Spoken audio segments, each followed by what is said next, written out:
A aura é uma espécie de halo luminoso, um conjunto de radiações que circunda e interpenetra todo o nosso complexo fisiopsíquico. Conhecida também como psicosfera, fotosfera psíquica, veículo ou túnica de forças eletromagnéticas, ela é composta pelo conjunto de emanações dos diferentes campos multidimensionais ou corpos.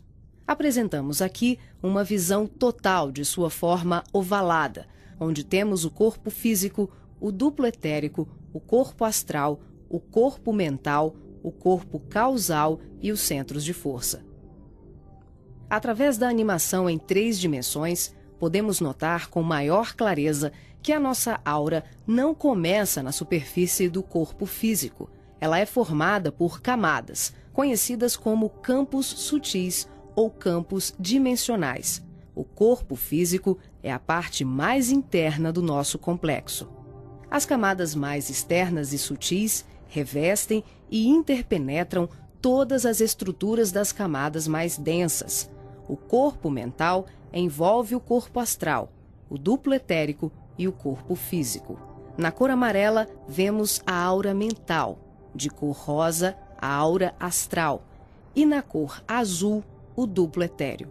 Essa atmosfera fluídica envolve todo o nosso sistema físico, revestindo os órgãos, tecidos e células com energias vitais, astrais e mentais. Dessa forma, o pensamento circula por todos os escarninhos do nosso sistema orgânico e psíquico. Na medida em que pensamos, automaticamente alteramos o nosso campo celular. Todos os estados de bem-estar ou de enfermidade são consequências dos conteúdos mentais e emocionais. Sua multiplicidade de cores, suas formas e alterações, quando analisadas e estudadas, podem indicar os estados de saúde e emocional do ser humano.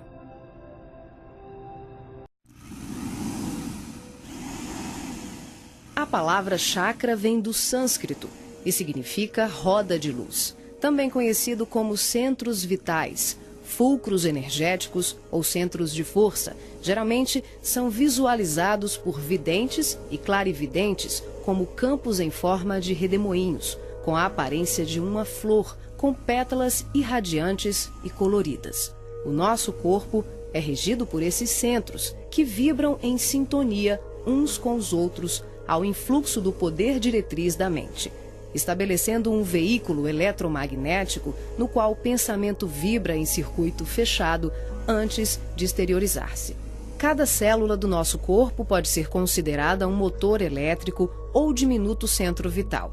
O complexo humano é formado por centenas de chakras, que são classificados como mínimos, menores, maiores, secundários, principais e primordiais.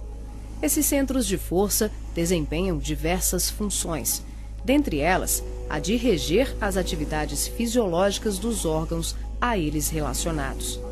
Levando em conta as várias escolas que estudam o tema, definimos como primordiais 10 centros: o coronário,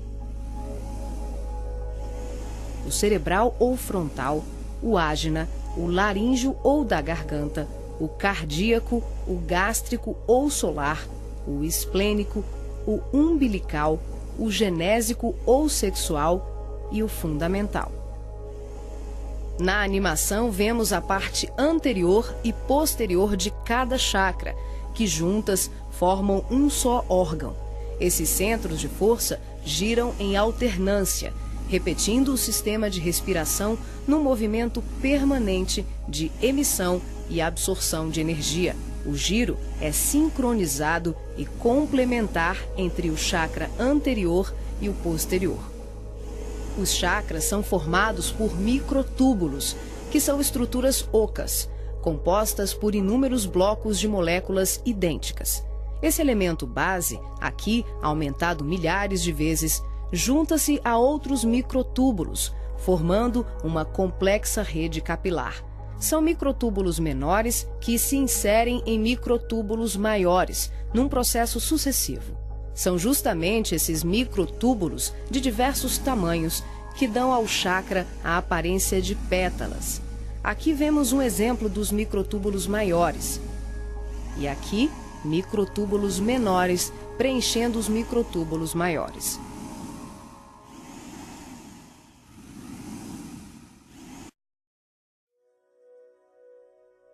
Assim como os chakras, a aura também é formada por microtúbulos, que podem ser vistos com maior precisão no duplo etérico.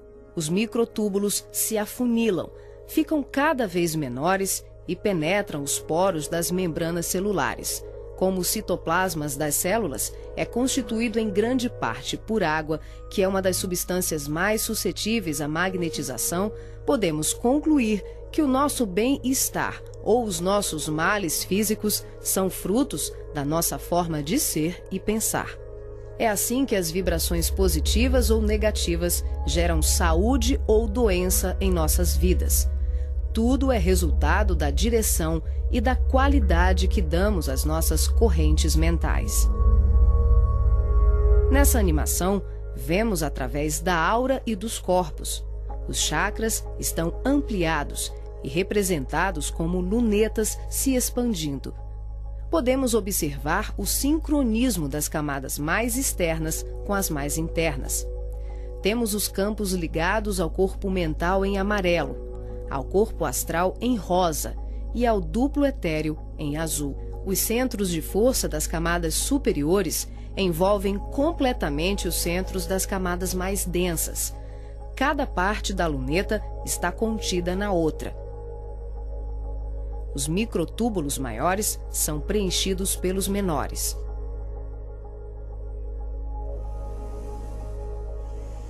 Responsável também por funções psíquicas, os chakras estão relacionados com algumas capacidades de percepção.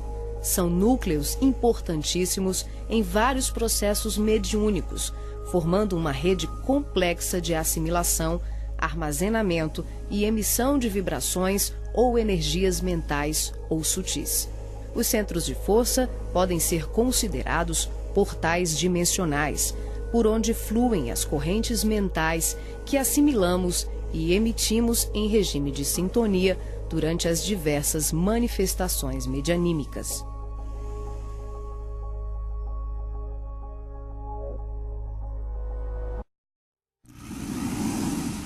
Vemos agora os chakras relacionados aos seus respectivos órgãos. Começamos pelos superiores, representados pelo coronário, frontal e ágina, anterior e posterior. Podemos observar o giro em movimentos de alternância, num ciclo permanente de emissão e absorção de energia. Vemos também a sincronia entre os anteriores e os posteriores. O coronário é o centro da sabedoria. Tem responsabilidade direta sobre as funções psicológicas, cerebrais e espirituais. Alimenta as células do pensamento e é o provedor de todos os recursos eletromagnéticos indispensáveis à estabilidade orgânica. É o centro de mais alta frequência. Na animação, o chakra ágina, responsável pelas percepções visuais, vidência e clarevidência, aparece na sua parte posterior da mesma maneira que o frontal. Na verdade, eles se juntam, formando um só chakra, localizado na parte posterior da nossa cabeça. É aqui que o cordão de prata é inserido. O frontal é o centro da mente. Responde pelas funções da visão, da audição, do olfato e ainda administra o sistema nervoso central. É responsável também por uma vasta rede de processos da inteligência, que dizem respeito à palavra, à cultura, à arte e ao saber. O chakra laríngeo é o centro da expressão, regula a fonia, o sistema respiratório, o processo digestivo inicial, a pressão arterial e corresponde-se com as glândulas tireoide e paratireoide. O que na imagem se assemelha a uma pétala são os microtúbulos dos mais variados tamanhos. Eles giram em um processo sincrônico, sempre de forma complementar. O cardíaco é o centro do sentimento, vemos a sua feição posterior e anterior. Ele sustenta os serviços da emoção e do equilíbrio geral. É o responsável pelas energias de todo o aparelho circulatório e se relaciona com o sistema nervoso parasimpático. O centro gástrico também é conhecido como solar ou centro de cura. Um chakra de baixa frequência, o gástrico é uma das mais ativas usinas de fluidos vitais para exteriorização. É responsável pelos processos digestivos e grande parte do metabolismo, atuando vigorosamente sobre o estômago e órgãos envolvidos na digestão.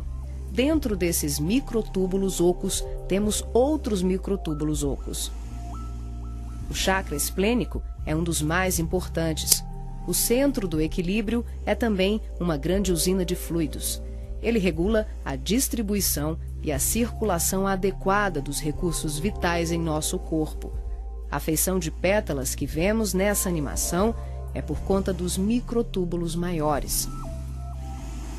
O umbilical completa as funções do gástrico e do esplênico. Na sua parte posterior, ele é menor. Nós ampliamos para demonstrar de forma clara como esses chakras se interagem.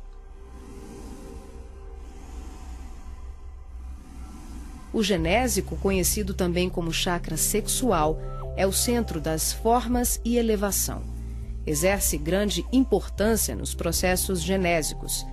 Elabora densos campos fluídicos que, quando bem canalizados, podem propiciar vigorosos potenciais energéticos no campo do amor e da criatividade.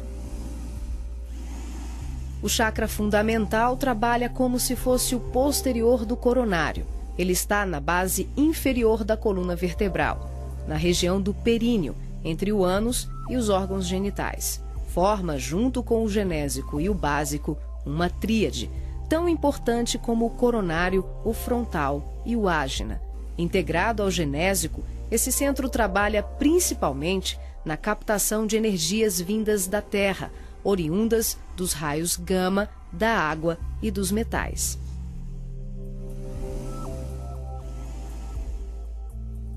Nessa animação, representamos o processo de desdobramento dos diferentes corpos. Vemos aqui a projeção ou saída dos corpos sutis do homem. O corpo físico permanece.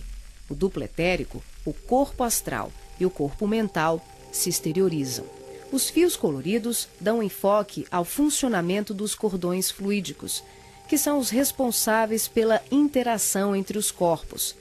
Para ressaltar os fluxos mental, emocional e vital, subdividimos o cordão de prata, que assimila todos os fluxos, em 3. O cordão de prata propriamente dito, que liga o corpo físico aos demais corpos sutis, aqui representando apenas o fluxo mental. Em amarelo, o detalhamento do fluxo emocional.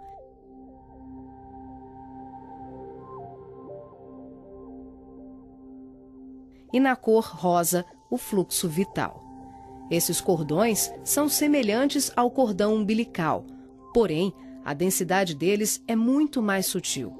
São, por assim dizer, vaporosos, uma espécie de laços aeriforme, luminescentes, e varia de acordo com a dimensão da região espiritual onde o ser se encontra.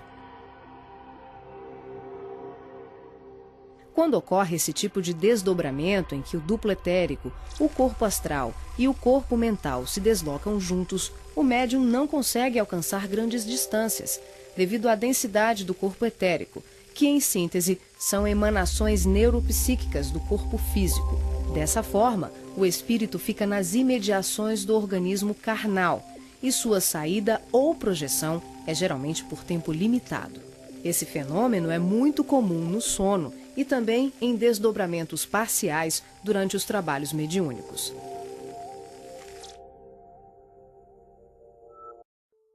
Nesse exemplo de desdobramento, a projeção se inicia com a exteriorização dos 3 corpos sutis, o duplo etérico, o corpo astral e o corpo mental. Em seguida, o passivo devolve ao corpo físico os eflúvios vitais, conhecidos em seu conjunto como duplo etérico, que tem como uma de suas funções assegurar o equilíbrio entre a alma e o corpo de carne, garantindo o calor indispensável à colmeia celular.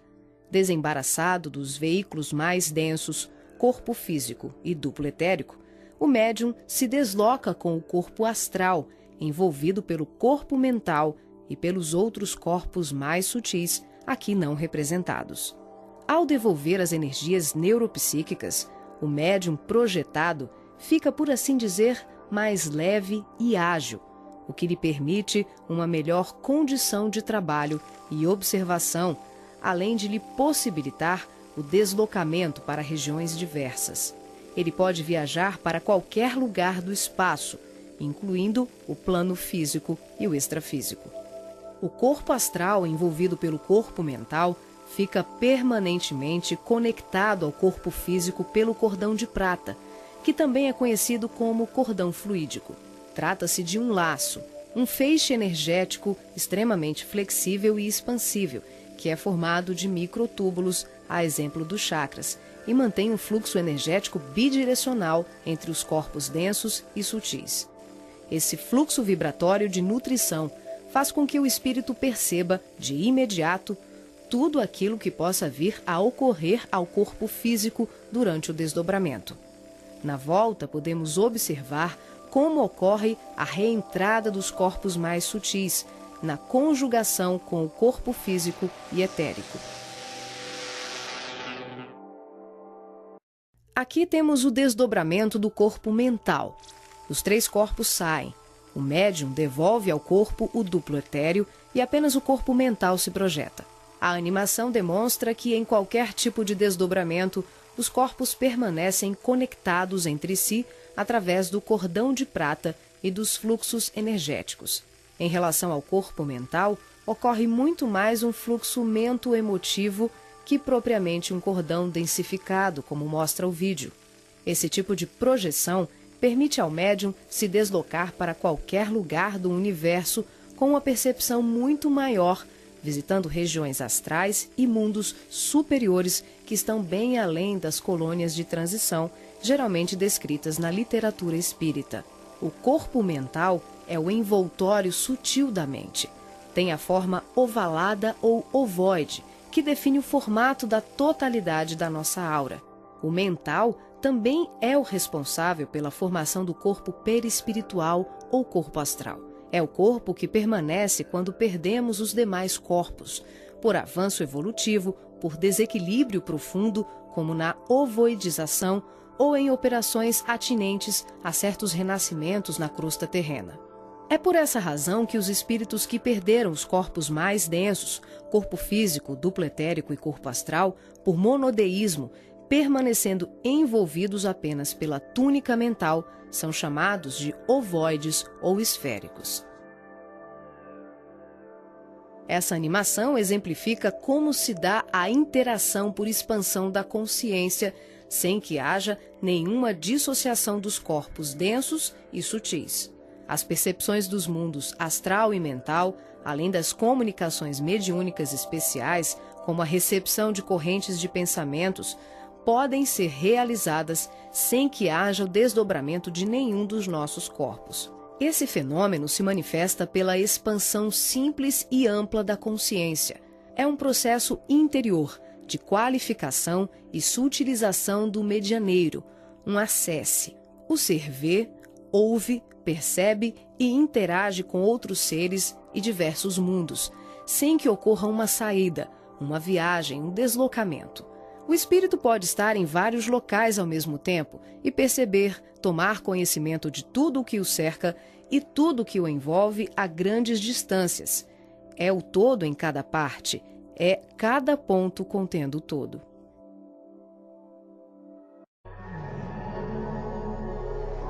Nessa animação, visualizamos os espíritos revestidos apenas pela túnica ou corpo mental, após a perda do corpo astral ou perispiritual, quando tomamos a parte pelo todo.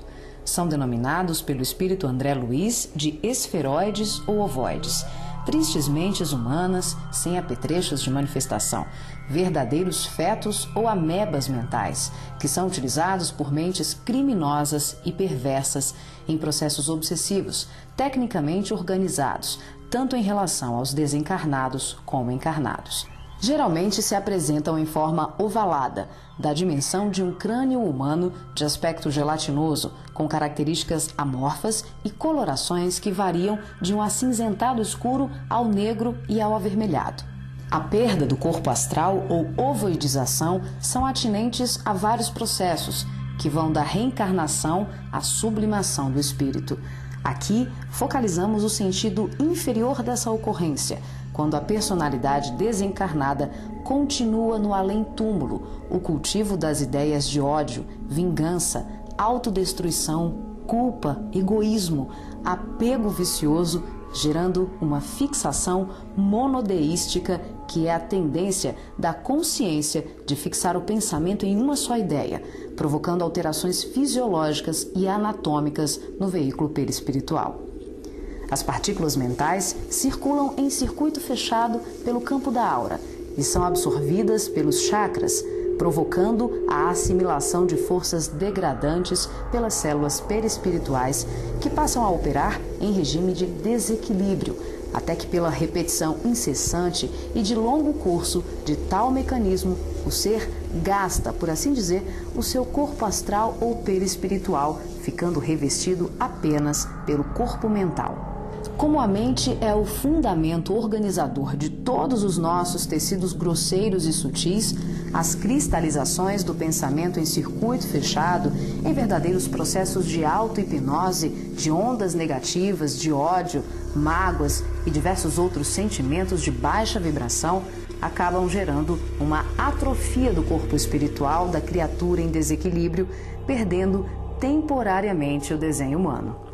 Os ovoides, quando são atraídos e localizados por mentes perversas no campo da aura de encarnados ou desencarnados, passam a viver em regimes simbióticos com suas vítimas, absorvendo-lhes as forças psíquicas em movimento automático de sucção, à semelhança de vários parasitas encontrados na natureza, levando à desorganização das estruturas psíquicas daqueles que lhes sofrem ação doentia. Dependendo das parcelas de créditos e débitos entre os litigantes de tão triste quadro, as relações vindicativas podem se prolongar para além da morte física do hospedeiro. Essas obsessões dolorosas não são ocorrências raras, mas processos comuns provocados pela ignorância e paixões daqueles que permitem enovelarem-se nas teias do ódio e da vingança. O caminho dos ovoides, em tão triste condição, é a esfera do recomeço, as reencarnações na crosta terrena ou em setores outros de vida congênere, tal qual a semente destinada à cova escura para trabalhos de produção, seleção e aprimoramento.